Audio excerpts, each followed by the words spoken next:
मंत्रास्तंत्राः समूर्तयः 10 सप्त पुराणानि खट शास्त्राणि तथा ययुः। वेद आए कथा सुनने। कौन कथा सुनने आए? भागवत कथा सुनने। और भागवत कौन है? का वेद से ही निकला हुआ सार है और साक्षात वेद कथा सुनने के लिए आए। वेदांतानि और वेदाश्च, चारों वेद कथा सुनने आए। मंत्र आए, तंत्र आए, 17 पुराण आए भागवत सुनने।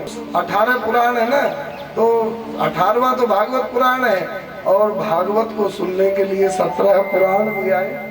भागवत श्रवण करके 17 पुराण अपना भाग्य मानते हैं। वो है श्रीमद् भागवत महापुराण। बोलिए श्रीमद् भागवत महापुराण की जय हो। 6 शास्त्र कथा सुनने के लिए आए। गंगा आदि नदियां आई और पुष्कर आदि सरोवर आए, क्षेत्र आए, 10 दिशाएं आई, दंडक आदि वन आए, पर्वत आए, नाग आए, देवता आए, गंधर्व आए, दानव आए, मानव आए, सब आए। और आए और नहीं आए उनको भृगु के द्वारा बुलाया गया। भृगु संबोध्य चानयत, भृगु जी के द्वारा बुलाया गया और सब लोग आए, प्रेम से कथा हुई। अभी कथा तो बाद में होगी। अथ ते वर्ण्यते स्माभिर महिमा सुख शास्त्रजः यस्य श्रवण मात्रेण मुक्ति करतले स्थिता। जिनके श्रवण मात्र से मुक्ति मनुष्य के हाथ में आ जाती है, वह है भागवत महापुराण। दूसरे श्लोक में कहा सदा सेव्या श्रीमद् भागवती कथा यस्या श्रवण मात्रेण हरिश्चित्तम समाश्रये। राधे राधे। बोलना पड़ेगा, नहीं तो रहस्य की बात कैसे बोले। जय जय राधे। पहले श्लोक में कहा मुक्ति करतले स्थिता और दूसरे श्लोक में कहा हरिश्चित्तम समाश्रये। क्या मतलब? मतलब इसका मार्मिक बात है। पहले कहा भागवत कथा सुने तो मुक्ति हाथ में आ जाएगी और दूसरे में कहा कि हरि चित्त में आ जाएंगे। मतलब अगर मुक्ति चाहे तो मुक्ति आ जाए और मुक्ति का त्याग करे तब श्री हरि चित्त में आए। ये रहस्य है। हम लोगों को तो ये संसारी वस्तुओं से ही मन नहीं भरा है। मुक्ति तो बहुत ऊपर है और मुक्ति का भी त्याग करेंगे तब हरि आएंगे हमें। अर्थन धर्मन काम रुचि गति न चाहूं निर्वाण जन्म जन्म रति राम पद यह वरदान नया।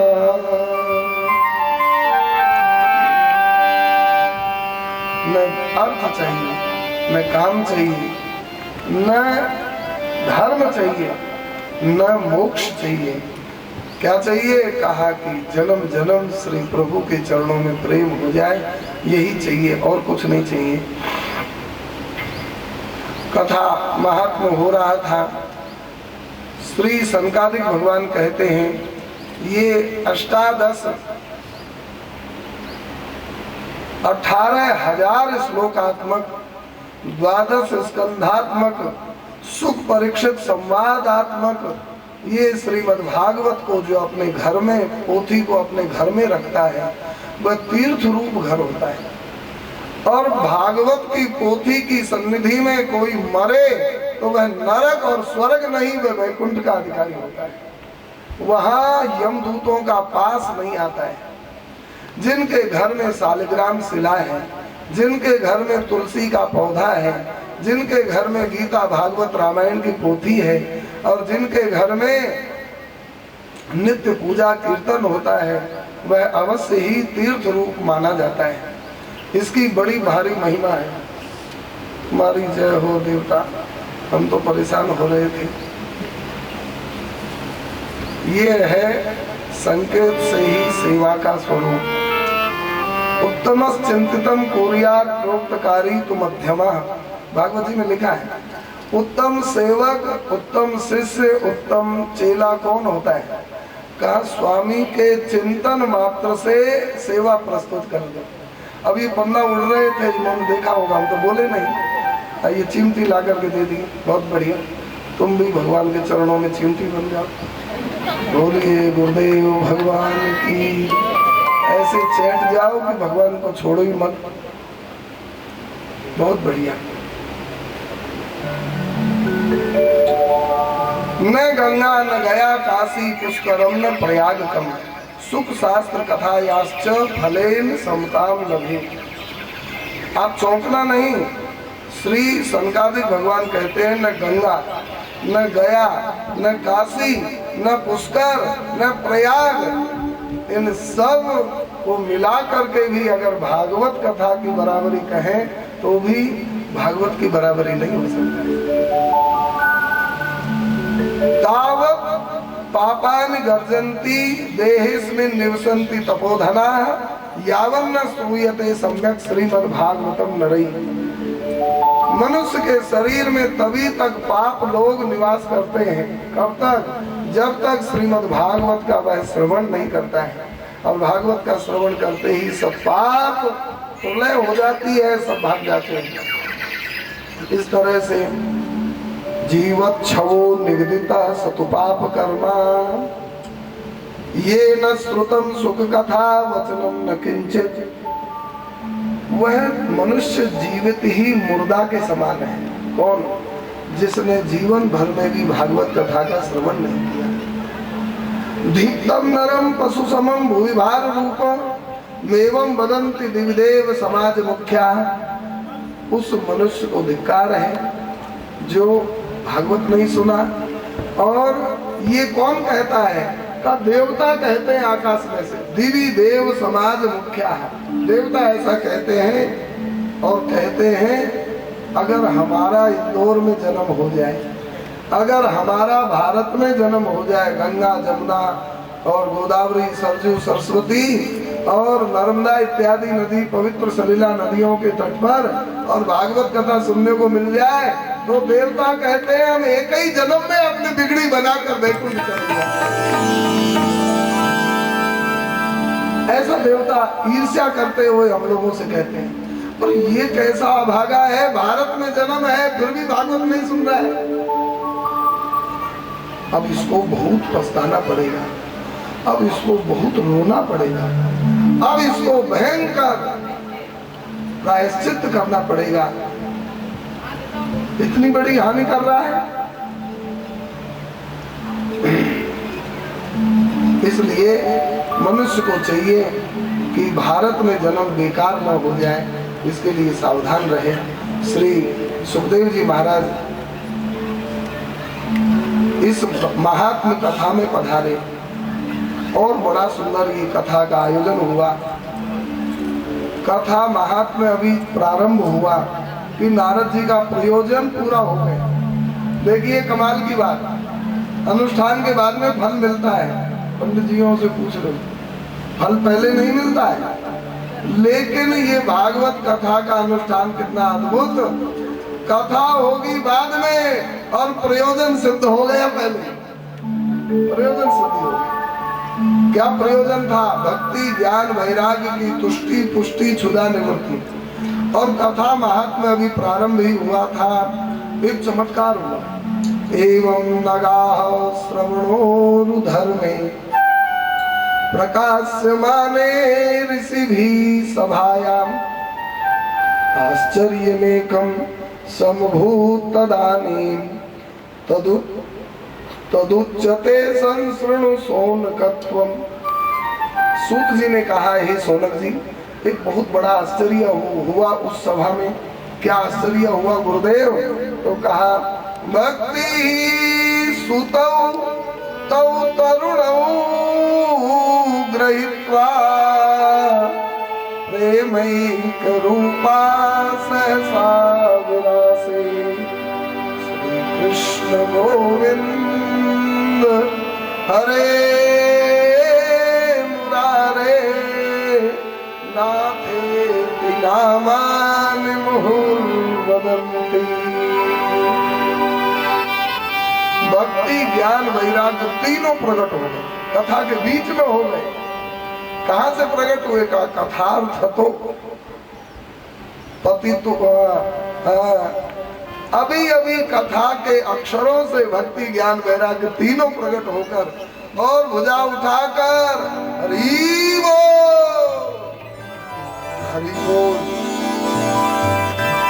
हरि बोल हरि बोल हरि हरि बोल हरि बोल हरि बोल हरि हरि बोल हरि बोल हरि बोल हरि हरि बोल हरि बोल हरि बोल हरि हरि बोल मुकुंद माधव गोविंद बोल मुकुंद माधव गोविंद बोल हरि बोल हरि बोल हरि हरि बोल हरि बोल हरि बोल हरि हरि बोल हरि बोल हरि बोल हरि हरि बोल हरि बोल हरि बोल हरि हरि हे सब माधव गोविंद बोल आगे सब माधव गोविंद बोल मुकुंद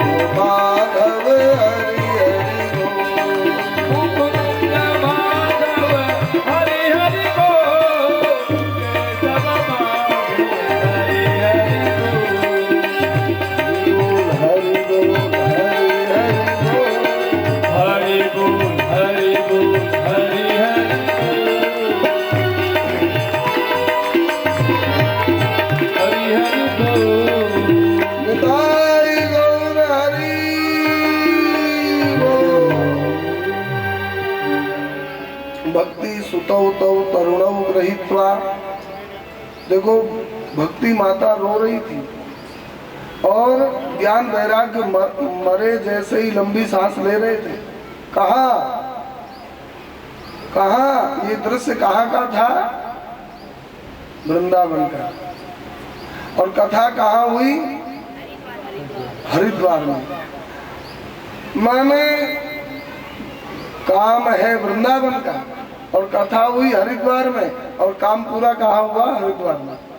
कोई सोचे कि कथा हम करा रहे हैं, अगर दूसरी जगह कराएंगे तो फल वहीं बिखर जाएगा। का फल इतना सस्ता नहीं है जो कोई भी ले ले। अरे भैया कहीं भी कथा कराओ, जो कराएगा उसी को फल मिलेगा, चिंता की कोई बात नहीं।